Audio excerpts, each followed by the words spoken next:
नमस्कार, आप देख रहे हैं डीडी न्यूज और आपके साथ मैं हूं शहला निगार। बुलेटिन की शुरुआत में सबसे पहले एक नजर सुर्खियों पर। केंद्रीय गृह मंत्री अमित शाह महाराष्ट्र के दौरे पर। रायगढ़ किले में छत्रपति शिवाजी महाराज को उनकी पुण्यतिथि पर दी श्रद्धांजलि। कहा, शिवाजी महाराज ने सुशासन का दिया बेहतरीन उदाहरण।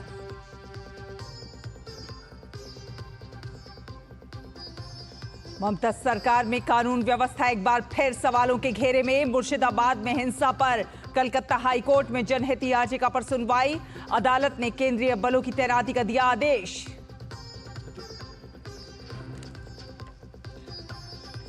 नेशनल हेराल्ड मामले में 661 करोड़ रुपए की अचल संपत्तियों पर कब्जे को लेकर नोटिस जारी। धन शोधन मामले में कांग्रेस फिर सवालों के घेरे में।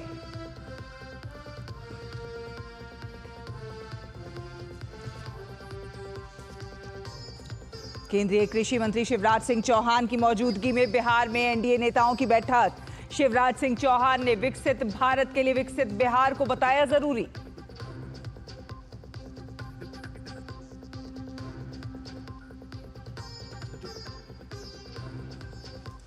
छत्तीसगढ़ के दंतेवाड़ा बीजापुर बॉर्डर में सुरक्षा बलों की नक्सलियों के साथ मुठभेड़।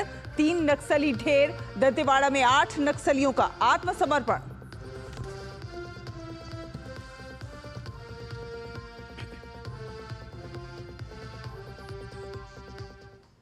तो आपको बता दें कि केंद्रीय गृह एवं सहकारिता मंत्री अमित शाह आज से महाराष्ट्र के 2 दिवसीय दौरे पर हैं।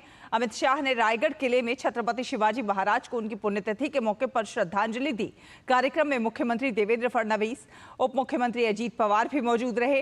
इस बीच समाधि स्थल के जीर्णोद्धार की शताब्दी पर आयोजित कार्यक्रम में बोलते हुए अमित शाह ने कहा कि शिवाजी महाराज ने हिंदवी स्वराज को स्थापित किया और सुशासन का बेहतरीन उदाहरण प्रस्तुत किया।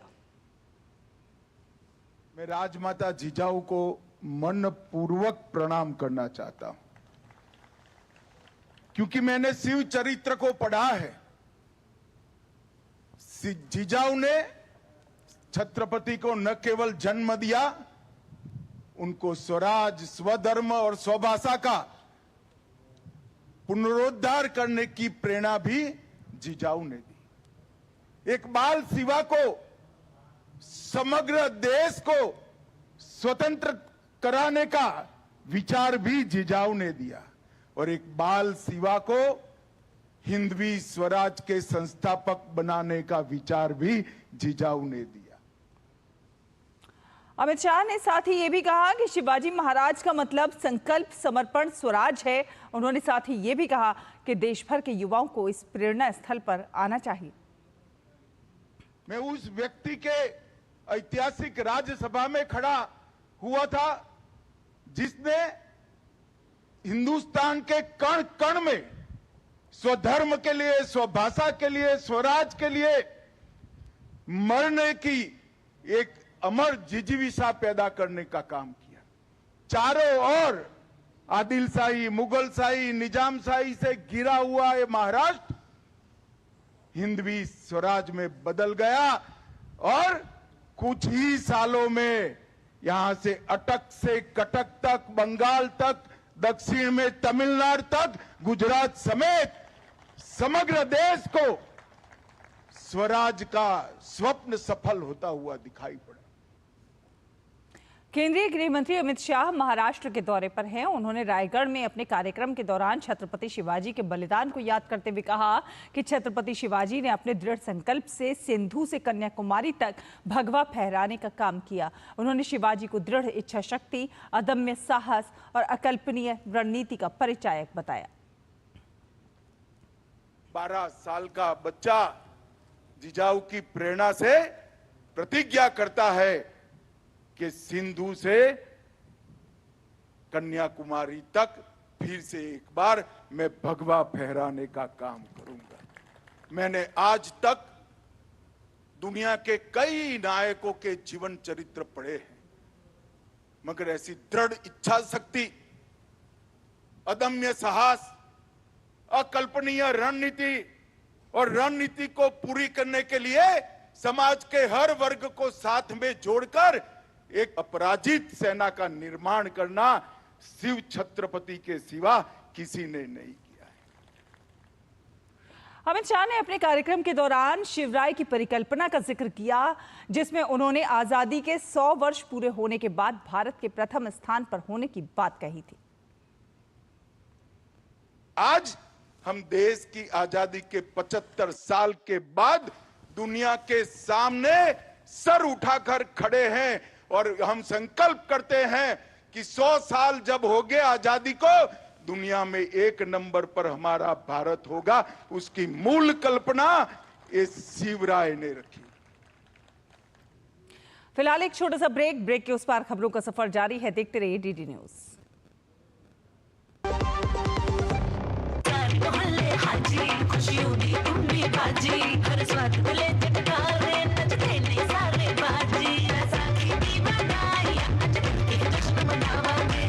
बैसाखी दी लख लख बधाइयां।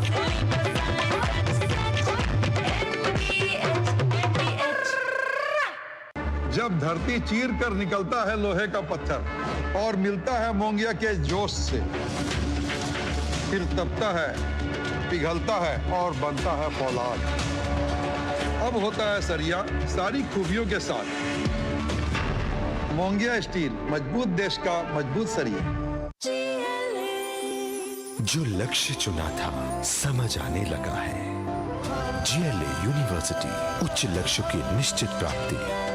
प्रधानमंत्री श्री नरेंद्र मोदी जी की प्रेरणा से मध्य प्रदेश के मुख्यमंत्री डॉक्टर मोहन यादव के नेतृत्व में मध्य प्रदेश में विक्रमोत्सव 2025 का सफल आयोजन किया जा रहा है, जिसमें 12 से 14 अप्रैल 2025 तक दिल्ली के लाल किले पर माधव दास पार्क में शाम 6 बजे महानाट्य सम्राट विक्रमादित्य का भव्य मंचन किया जाएगा। यशस्वी प्रधानमंत्री का ये ध्येय वाक्य हम सबके लिए पाथवे के रूप में काम कर रहा है, विरासत से विकास की ओर। इसलिए 12, 13, 14 अप्रैल को महानाट्य का मंचन किया हुआ होगा, हमारे अतीत के गौरवशाली नायकों को जनता के सामने लाने के लिए। इससे अच्छा कौन सा अवसर हो सकता है। आइए इन अद्भुत पलों के साक्षी बने। गोल्डी मसाले के 100 ग्राम के स्पेशल पैक्स में फ्रेशनेस लॉक है। ऐसे गोल्डी मसाले जहां जाएं रिश्ते बनाएं।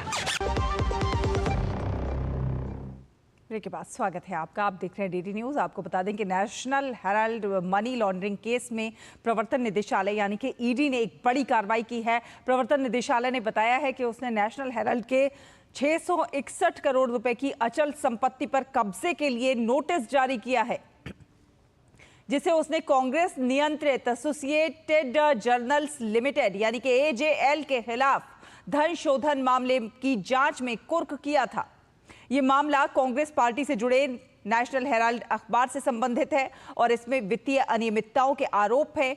इस मामले में ईडी ने दिल्ली में आईटीओ स्थित हेराल्ड हाउस, मुंबई के बांद्रा इलाके में स्थित परिसर और लखनऊ में विश्वेश्वर नाथ मार्ग स्थित एजेएल बिल्डिंग पर ये नोटिस चस्पा किए हैं। और खबर पश्चिम बंगाल की। पश्चिम बंगाल के मुर्शिदाबाद जिले में वक्फ कानून के विरोध में भड़की हिंसा के बाद कलकत्ता हाईकोर्ट ने मामले की गंभीरता को देखते हुए केंद्रीय बलों की तैनाती के आदेश दिए हैं। इस आदेश के तहत केंद्रीय सुरक्षा बल अब पुलिस के साथ मिलकर शांति बनाए रखने में मदद करेंगे। यह आदेश भाजपा नेता और नेता प्रतिपक्ष शुवेंदु अधिकारी द्वारा दायर की गई याचिका पर सुनवाई के दौरान दिया गया।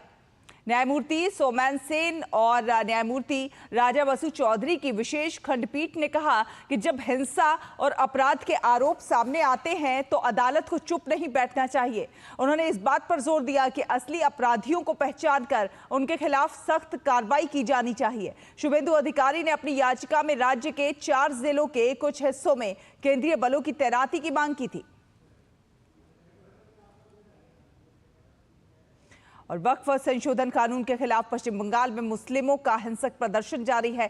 बंगाल विधानसभा में विपक्ष के नेता शुवेंदु अधिकारी ने हिंसा और अराजकता पर चिंता जताई है। उन्होंने कहा है कि मिदनापुर में कट्टरपंथियों ने 2 हिंदुओं की गला काटकर हत्या कर दी। अगर ममता सरकार से प्रदेश में शासन व्यवस्था नहीं संभल रही है तो उन्हें केंद्र सरकार से मदद मांगनी चाहिए। 2 हिंदू को पूरा अपने गला काट के खून कर दिया। पिता का नाम हरगोविंद दास है और उनका लड़का का नाम चंदन दास है। बीएसएफ तो बॉर्डर एरिया है, मुतैन हुआ है, लेकिन उनका डीएम तो बता दिया बीएसएफ कोई काम नहीं करेगा। मैं पिटीशन किया था चीफ जस्टिस का पास, उन्होंने 430 आज हॉलीडे है फिर भी फिक्स अप किया।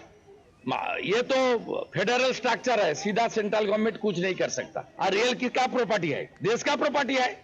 कौन कर रहा है? एंटी नेशनल कर रहा है। ये लोग को खिलाफ अंसारुल बांग्ला, पीएफआई, सिमी, ये सब के खिलाफ तो कार्रवाई होना चाहिए। NIA is the fit organisation to take action this type of anti national forces. नए वक्फ कानून के खिलाफ मुर्शिदाबाद में विरोध प्रदर्शन के दौरान हिंसा को लेकर पश्चिम बंगाल के भाजपा प्रदेश अध्यक्ष और केंद्रीय मंत्री सुकांत मजूमदार ने कहा है कि यह सब इसलिए हो रहा है क्योंकि ममता बनर्जी इसका समर्थन कर रही हैं, क्योंकि वो आगामी चुनावों में वोट हासिल करने के लिए मुसलमानों का ध्रुवीकरण करना चाहती हैं। सुकांत मजूमदार ने कहा कि ममता बनर्जी शिक्षकों की नौकरी जाने के मुद्दे से लोगों को भटकाने की साजिश कर रही है। ममता बनर्जी की शय पे सारा झमेला हो रहा है। ममता बनर्जी करा रही है। उनको चाहिए कि मुस्लिम वोट का पोलराइजेशन करना चाहती है वो, और उसके साथ साथ आगे आने वाले चुनाव में मुस्लिम पोलराइजेशन का लाभ लेना चाहती है। और उसके साथ साथ ये जो करप्शन हुई है, जिसमें 22 लाख 23 लाख लोग जुबा जिसमें वंचित हुए, 26,000 की तो नौकरी चली गई, वंचित हुए 22 लाख। ये सबसे इसको दबाने के लिए और यहाँ से दृष्टि घुमाने के लिए पूरा साजिश चल रहा है ममता बनर्जी के द्वारा। हिंदुओं को बचाने के लिए जरूरी हो तो 355, 356 ये किसी के शादी के लिए बजाने के लिए रखा हुआ है क्या? 355, 356 जरूरत पड़ेगी हिंदुओं को बचाने के लिए तो सरकार को करना पड़ेगा। होम मिनिस्टर सब पूरी दृष्टि हिंदू बंगालियों को बचाने के लिए, मुर्शिदाबाद के हिंदुओं को बचाने के लिए उनका पूरा ध्यान बंगाल की तरफ है। भाजपा के राष्ट्रीय अध्यक्ष और केंद्रीय स्वास्थ्य मंत्री जेपी नड्डा ओडिशा के 2 दिवसीय महत्वपूर्ण दौरे पर हैं, जहां वो पार्टी और सरकार के प्रमुख कार्यक्रमों में भाग ले रहे हैं। इस दौरान केंद्रीय मंत्री और भाजपा के राष्ट्रीय अध्यक्ष जेपी नड्डा ने ओडिशा के सीएम मोहन चरण मांझी के साथ भाजपा प्रशिक्षण शिविर का उद्घाटन किया। कार्यक्रम में केंद्रीय मंत्री अश्विनी वैष्णव, केंद्रीय मंत्री धर्मेंद्र प्रधान, ओडिशा के मुख्यमंत्री मोहन चरण मांझी सहित भाजपा के कई वरिष्ठ अधिकारी मौजूद रहे। 11 अप्रैल से शुरू हुआ ये कार्यक्रम 13 अप्रैल तक चलेगा, जिसका उद्देश्य संगठनात्मक कार्यप्रणाली, शासन कौशल, वैचारिक स्पष्टता और लक्ष्य उन्मुख क्रियान्वयन के ज्ञान को बढ़ाकर पार्टी के नेतृत्व को मजबूत करना है।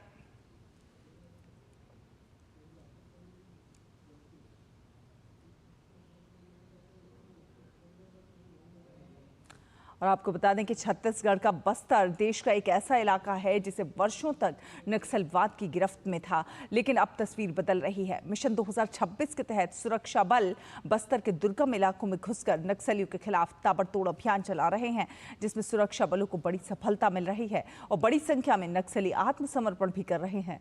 बस्तर में माओवादियों के इलाके में चल रहे एनकाउंटर को लेकर डीडी न्यूज के संवाददाता सोमेश पटेल ने बस्तर के महानिरीक्षक सुंदरराज पी से खास बातचीत की है। छत्तीसगढ़ के बस्तर में सुरक्षा बल के जवान नक्सलियों के कोर इलाकों में घुसकर ताबड़तोड़ इनकाउंटर कर रहे हैं, जिससे सुरक्षा बलों को बड़ी सफलता मिल रही है और बड़ी संख्या में नक्सली भी आत्मसमर्पण कर रहे हैं। इस वक्त हमसे बातचीत करने के लिए बस्तर के आईजी सुंदरराज पी हैं, उनसे जानेंगे कि किस तरह का इनकाउंटर बस्तर में हो रहा है। विगत महीनों में सुरक्षा बल को बस्तर संभाग के अंतर्गत प्रभावी अभियान संचालित करने के परिणाम स्वरूप काफ़ी अच्छा सकारात्मक परिणाम हमको देखने के लिए मिल रहा है। यदि आंकड़ा के हिसाब से देखा जाए तो विगत 15 महीने में बस्तर संभाग के अंतर्गत 350 से अधिक माओवादी कैडर का डेड बॉडी अलग अलग मुठभेड़ के पश्चात रिकवर की गए थे। इस 15 महीने के अवधि में लगभग 1200 से अधिक माओवादी कैडर हिंसा त्याग कर शासन के समक्ष आत्मसमर्पण किया। इसके शासन का जो पुनर्वास पॉलिसी है उसके तहत उनके सभी प्रकार का जो रिहैबिलिटेशन के लिए, एक सामान्य जीवन जीने के लिए उनका आर्थिक सहायता से लेकर अन्य सभी प्रकार का सुविधा उपलब्ध की जा रही थी। हाल फिलहाल में छत्तीसगढ़ शासन द्वारा एक रिवाइज्ड सरेंडर पॉलिसी का भी लागू की गए थे और कोई भी जो ग्राम पंचायत है अपने आप को नक्सल प्रभाव से मुक्त ग्राम पंचायत यदि घोषित करेगा, उनके 1 करोड़ के जो राशि जो सभी प्रकार का जो सड़क निर्माण कार्य से लेकर स्कूल आंगनवाड़ी, इस प्रकार का मूलभूत सुविधा के लिए उन्हें उपलब्ध की जा रही है। हिडमा का जो इलाका है पूर्ववर्ती गांव, उस इलाके में भी कैंप खुल गए हैं, विकास हो रहा है, क्या कहेंगे इस पर? विगत 15 महीने में टोटल अब तक 45 नवीन सुरक्षा कैंप बस्तर संभाग के अंतर्गत स्थापित की गई। हमारा प्रत्येक सुरक्षा कैंप अपने आप में एक समग्रित विकास केंद्र के रूप में काम करते हुए क्षेत्र की जनता को सड़क, पुल पुलिया निर्माण, बिजली आपूर्ति, आंगनवाड़ी, पीडीएस दुकान एवं अन्य मूलभूत सुविधा से लाभान्वित की जा रही है। सरकार की नियत निर्माण योजना और पुनर्वास नीति क्या है, थोड़ा बताइएगा। जैसे शासन का एक कार्य योजना है जो नवीन सुरक्षा कैंप के हितग्राही के जो 10 किलोमीटर रेडियस तक का जो गांव को मूलभूत सुविधा से लाभान्वित करने के लिए, और उस क्षेत्र में सभी प्रकार का जैसा बिजली आपूर्ति से लेकर जो अन्य जो रेशन कार्ड बनाना है, रेशन सप्लाई करना है, और आंगनवाड़ी, प्राथमिक शाला है, प्राथमिक हेल्थ सेंटर है, इत्यादि सभी सुविधा को उपलब्ध कराने के लिए शासन की एक कार्य योजना है। ये थे बस्तर के आईजी सुंदर राजपी, जिनका साफ तौर पे कहना है कि केंद्र और राज्य सरकार ने जिस तरह से 2026 तक नक्सलवाद को खत्म करने का लक्ष्य रखा है, जिसे लेकर सुरक्षा बल के जवान बस्तर के कोर इलाकों में घुसकर ताबड़तोड़ इनकाउंटर कर रहे हैं, जिससे सुरक्षा बलों को बड़ी सफलता मिल रही है। अपने सहयोगी अभिषेक के साथ सोमेश पटेल, डीडी न्यूज, छत्तीसगढ़। और छत्तीसगढ़ के बीजापुर जिले में आज सुबह सुरक्षा कर्मियों और नक्सलियों के बीच मुठभेड़ हुई। मुठभेड़ में 3 नक्सलियों को मार गिराया गया। नक्सलियों के पास से भारी मात्रा में गोला बारूद बरामद हुआ है। मुठभेड़ सुबह करीब 9 बजे इंद्रावती राष्ट्रीय उद्यान क्षेत्र के जंगल में हुई। दरअसल सुरक्षा कर्मियों की एक टीम नक्सल विरोधी अभियान पर निकली थी, जिसके बाद गोलीबारी शुरू हो गई। सुबह से ही रुक रुक कर लगातार फायरिंग जारी है। मुठभेड़ में माओवादियों को भारी नुकसान की संभावना है। फिलहाल इलाके में तलाशी अभियान चलाया जा रहा है। छत्तीसगढ़ के दंतेवाड़ा जिले में चलाए जा रहे लोन वराटू घर वापस आइए अभियान से प्रभावित होकर 2 इनामी सहित 8 नक्सलियों ने आत्मसमर्पण किया। आत्मसमर्पित सभी नक्सली अपने अपने क्षेत्र में रोड खोदने और नक्सली पोस्टर बैनर लगाने की घटना में शामिल थे। लोन वराटू अभियान के तहत अब तक 226 इनामी सहित कुल 961 नक्सली आत्मसमर्पण कर समाज की मुख्य धारा से जुड़ चुके हैं। और जम्मू कश्मीर के किश्तवाड़ में मुठभेड़ में सुरक्षा बलों को बड़ी कामयाबी मिली है। भारतीय सेना, जम्मू कश्मीर पुलिस और सीआरपीएफ की संयुक्त टीमों ने किश्तवाड़ के घने जंगलों में 3 आतंकवादियों को मार गिराया। सुरक्षा बलों ने जिन 3 आतंकियों को मार के गिराया है, उनमें जैश ए मोहम्मद का आतंकी सैफुल्लाह भी शामिल है। सैफुल्लाह जम्मू कश्मीर में आतंकी गतिविधियों को अंजाम देता था और लंबे समय से किश्तवाड़ और डोडा क्षेत्रों में सक्रिय था और सुरक्षा बलों की नजर में था, जिस पर कुछ महीने पहले पुलिस ने 5 लाख रुपए का इनाम रखा था। मुठभेड़ स्थल से एक AK-47 और एक M4 राइफल सहित बड़ी मात्रा में युद्ध संबंधी सामान बरामद किया गया है। दरअसल 9 अप्रैल को किश्तवाड़ जिले के छत्रु के जंगलों में सुरक्षा बलों और आतंकवादियों के बीच उस समय गोलीबारी शुरू हुई, जब संदिग्ध गतिविधियों के बाद सुरक्षा बलों ने इलाके में सर्च ऑपरेशन चलाया। Operation Chatru was launched on specific and credible intelligence inputs. On 9th of April, joint teams of Indian Army, the Jammu and Kashmir Police and the CRPF was launched in the dense forest of Kishtwar to nab the group of terrorists. In the operation, the troops displayed great tactical acumen and swiftness and ensured zero casualty to on troops. In the ensuing gun battle, the firefight, 3 terrorists were neutralized. और एक छोटा सा break यहां पर लेते हैं। Break के उस पार खबरों का सफर जारी है, आप देखते रहिए डीडी न्यूज। जल्दी टिफिन पैक करो। राजू, मोबाइल छोड़ो। अरे दीदी, वो बैंक का नंबर चाहिए, रिफंड ही नहीं आया। मिल गया। अब भी कॉल करता हूँ दीदी। बिना नंबर जांचे? हाँ? अक्सर जालसाज बैंक की नकली वेबसाइट और फर्जी नंबर से पैसों की धोखाधड़ी करते हैं। तो फिर सही नंबर? बैंक की ऑफिशियल वेबसाइट या तो कार्ड पर। आपने तो बचा लिया दीदी। काम से नहीं। आरबीआई कहता है सही वित्तीय बर्ताव करे आपका बचाव। पापा। अरे आ गया तू। पापा कौन सा पेड़ सबसे ज्यादा फल देता है? विश्वास का पेड़। देख, धंधा बढ़ाने के लिए मुझे और पैसों की जरूरत थी और बैंक से लोन नहीं मिल सकता था क्योंकि मेरे पास गारंटी देने के लिए कुछ भी नहीं था। पर किसी ने मुझ पर विश्वास करके बिना गारंटी के लोन दिया और देख मैंने कितनी बड़ी दुकान बनाई और तुम्हें बड़े स्कूल भी तो भेजा मैंने, है ना? वाह पापा, पर इतना विश्वास कौन करता है? मोदी जी करते हैं। एक्सेस टू क्रेडिट कैसे बढ़ा, इसका एक उदाहरण मुद्रा योजना है। प्रधानमंत्री मुद्रा योजना के 10 साल, स्वावलंबन और उद्यमिता के 10 साल। जो लक्ष्य चुना था समझ आने लगा है। GLA यूनिवर्सिटी, उच्च लक्ष्यों की निश्चित प्राप्ति। ब्रेक के बाद स्वागत है आपका। आपको बता दें कि भारत और अफ्रीकी देशों के बीच समुद्री सहयोग को बढ़ावा देने के लिए पहला बहुपक्षीय अभ्यास अफ्रीका इंडिया की मैरीटाइम एंगेजमेंट एकेमी 13 से 18 अप्रैल 2025 तक आयोजित किया जाएगा। इसमें भारत और तंजानिया सह मेजबान होंगे, जबकि Comoros, Djibouti, Kenya, Madagascar, Mauritius, Mozambique, Seychelles और दक्षिण अफ्रीका भाग लेंगे।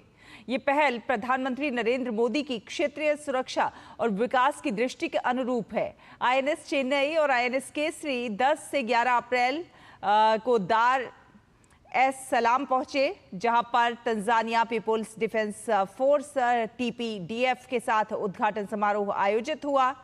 अभ्यास में टेबल टॉप और कमांड पोस्ट गतिविधियां, संयुक्त नौसैनिक अभ्यास, visit board search and seizure, VBSS अभ्यास और एंटी पायरेसी ऑपरेशंस शामिल हैं।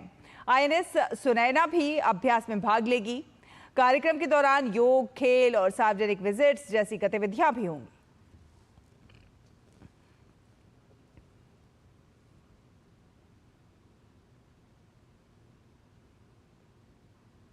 और 2 दिवसीय भारत यात्रा पर आए इटली के उप प्रधानमंत्री और विदेश मामलों और अंतर्राष्ट्रीय सहयोग मंत्री एंटोनियो ताजानी ने राष्ट्रपति द्रौपदी मुर्मू से मुलाकात की। इस दौरान दोनों नेताओं ने द्विपक्षीय सहित कई वैश्विक मुद्दों पर भी चर्चा की।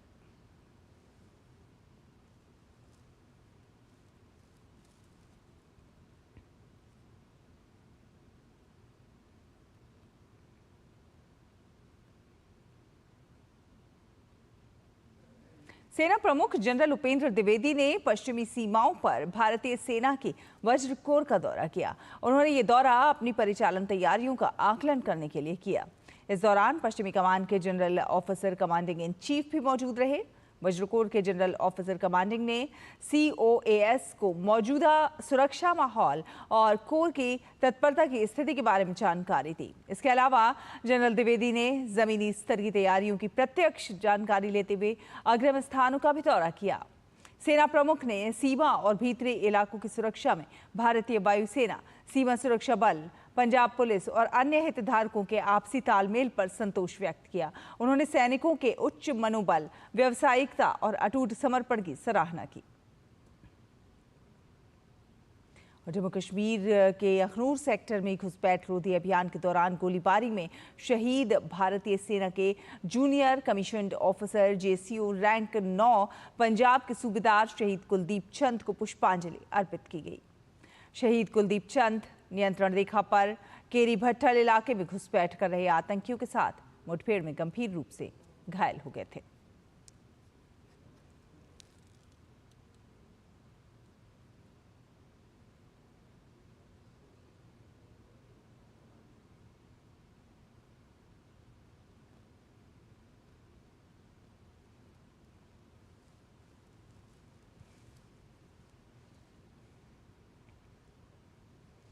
और उत्तर प्रदेश के आगरा में करणी सेना का स्वाभिमान सम्मेलन जारी है।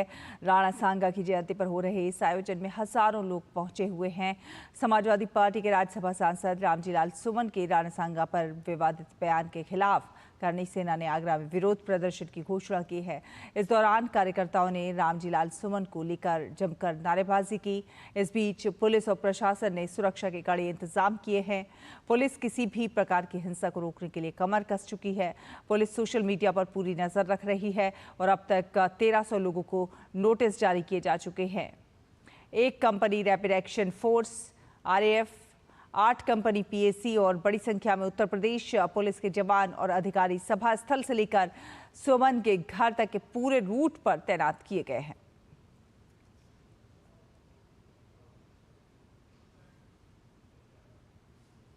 और देश की सबसे बड़ी अदालत यानी सुप्रीम कोर्ट ने तमिलनाडु सरकार और राज्यपाल के मामले में ऐतिहासिक फैसला लिया है। सुप्रीम कोर्ट ने कहा है कि राज्यपाल की तरफ से भेजे गए बिल पर राष्ट्रपति को 3 महीने के भीतर फैसला लेना होगा।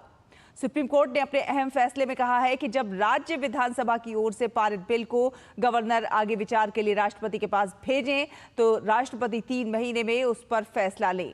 गौरतलब है कि अभी तक आर्टिकल 201 के तहत राष्ट्रपति की ओर से बिल पर फैसला लिए जाने की कोई समय सीमा निर्धारित नहीं थी। कोर्ट ने कहा है कि अगर राष्ट्रपति इस समय सीमा से ज्यादा वक्त लेते हैं तो उन्हें इस देरी की वजह को लेकर लिखित कारण दर्ज करने चाहिए और संबंधित राज्य सरकार को इसकी जानकारी दी जानी चाहिए।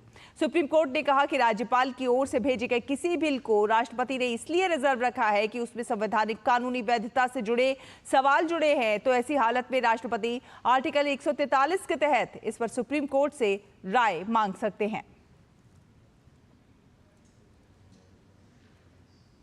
इसी के साथ इस बुलेटिन में फिलहाल इतना ही। डीडी न्यूज पर खबरों का सफर लगातार जारी है। आगे आप देखेंगे न्यूज नाइट मेरे सहयोगी असीम मिश्रा के साथ। मुझे दीजिए अनुमति। नमस्कार।